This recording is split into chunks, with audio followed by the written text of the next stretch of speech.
friends, it's Brian Hussar.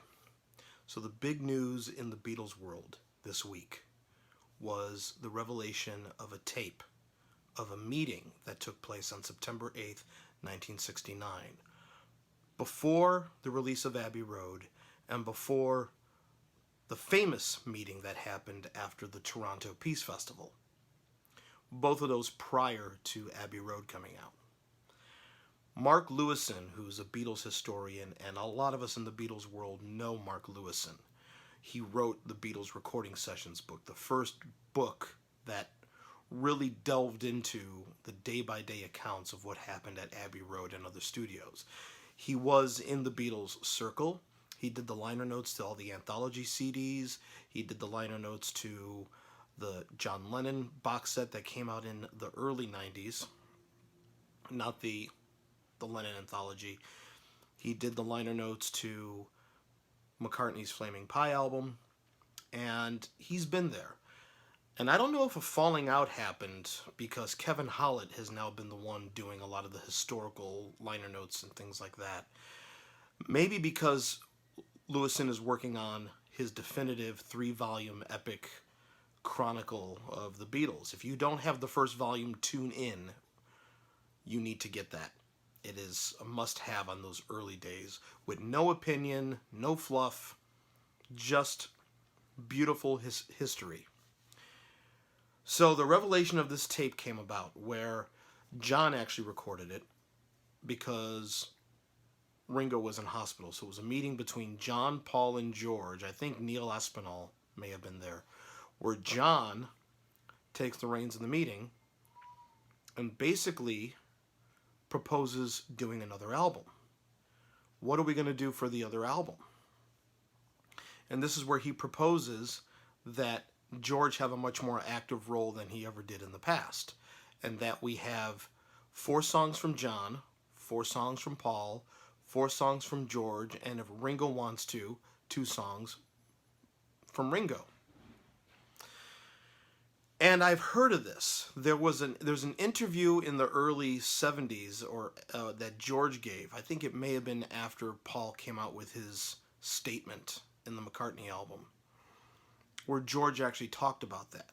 And George actually said that it would be wrong if they don't get back together and do something again because they owe it to people. George only wanted to do a solo album initially to get all those songs that he had off the deck, to clear the decks. And he had said that in the transcripts, if you read the Niagara recording transcripts of the Get Back and Let It Be sessions. So here's an interesting revelation. Paul is in the meeting basically saying, I don't think George's songs were that good up until this point.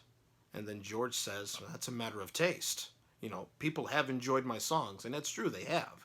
Maybe they weren't up to par with John Lennon and Paul McCartney, but people have enjoyed I Need You and If I Needed Someone, and nowadays I think people would probably call them, I think we all agree that they are classic tunes now. Taxman, we all agree. And a bit of discussion, John suggests that, to Paul that not that many, the people in the band did not like Obla Di Obla Da and Maxwell Silver Hammer. Maybe give those to Mary Hopkin. And John also suggested that they stop with the Lennon and McCartney songwriting credit, and each song, all the songs be credited to the individual names. John Lennon, Paul McCartney, George Harrison, and Richard Starkey. Interesting thing about this is that John is the one that is proposing this and showing that this is the only way forward. Now, I knew of this meeting. It was discussed in Anthony Fawcett's book that came out in 1975 or 76. Anthony Fawcett was a personal assistant to John and Yoko. And he's not Fred Seaman. Anthony Fawcett did his book and pretty much faded away. But the meeting is discussed in that book. And Nicholas Schaffner talks about it in the book Beatles Forever. But sometimes the dialogue from that meeting gets clumped together in the one that happened weeks later, where John came out and said, I'm leaving the group.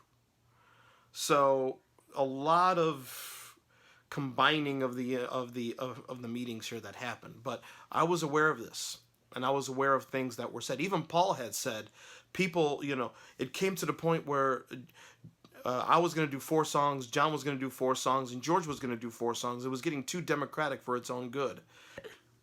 Paul said that, and he even said that in the program to his 89/90 World Tour, because I have that program.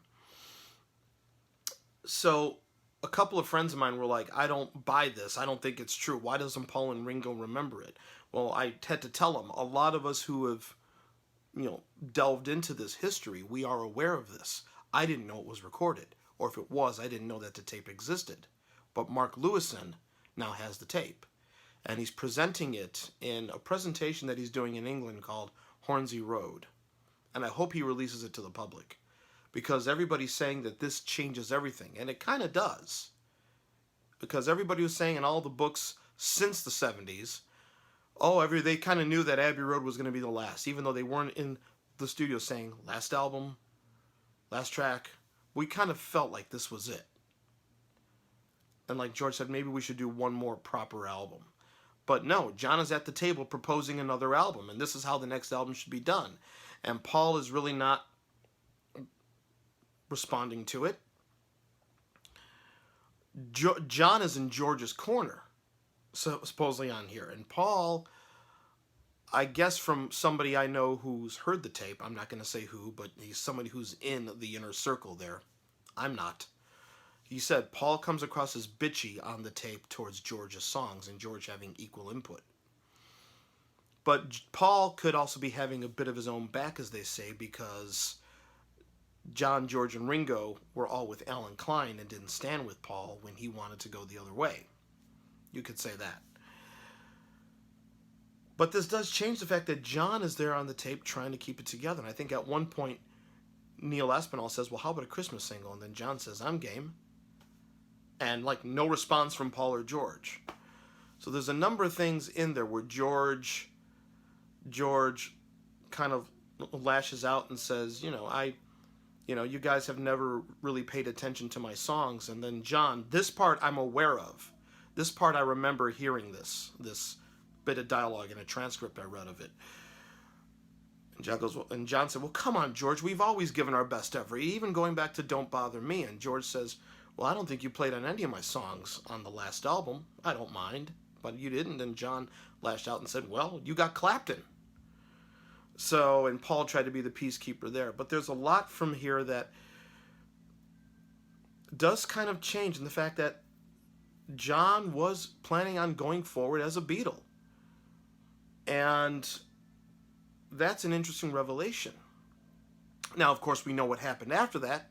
He did the Toronto Peace Festival gig with Clapton and Klaus Vormann and Andy White on drums, or Alan White, excuse me.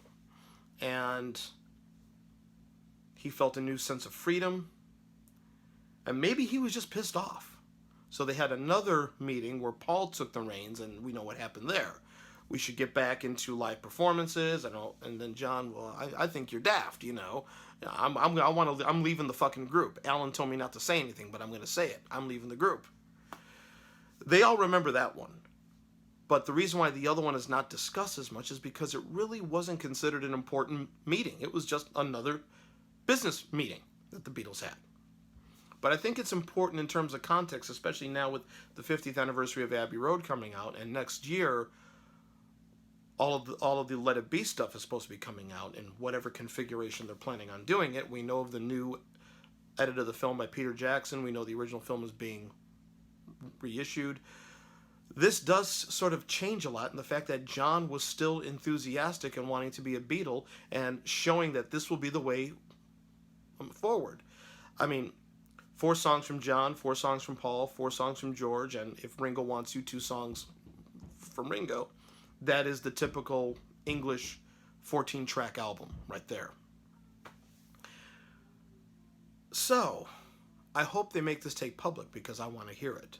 I've read some of the transcripts, and again, a lot of us who've delved deep into this over the years were aware of this meeting, I wasn't aware that the tape still existed and it was in Mark Lewison's possession. And I'm surprised Paul and Ringo haven't tried to stop him with this presentation of presenting this tape, because it does kind of change things around. Or maybe they want it out there now. Maybe he got their permission and they said, yeah, we want it out there to show that there was a way forward and it wasn't a negative deal. But to me, it's more heartbreaking. It's more heartbreaking that John is the one here trying to keep it together, and there was just no response. But what are your thoughts? Let me hear some of your thoughts. Post some of your thoughts in the comments there. Leave them professional. And let me know what you think about this. Is this earth-shattering news? Do you want to hear the tape? How many of you were actually aware of this? Like I said, I was aware of it from Anthony Fawcett's book, One Day at a Time, and Nicholas Schaffner's book, The Beatles Recording Sessions. Not Beatles Recording Sessions, excuse me, The Beatles Forever. And a couple of things sprinkled throughout, like Paul's World Tour program and the interview that George gave in 1970 that is now off YouTube. Thank you very much. And as always, please be safe. And I'll talk to you soon.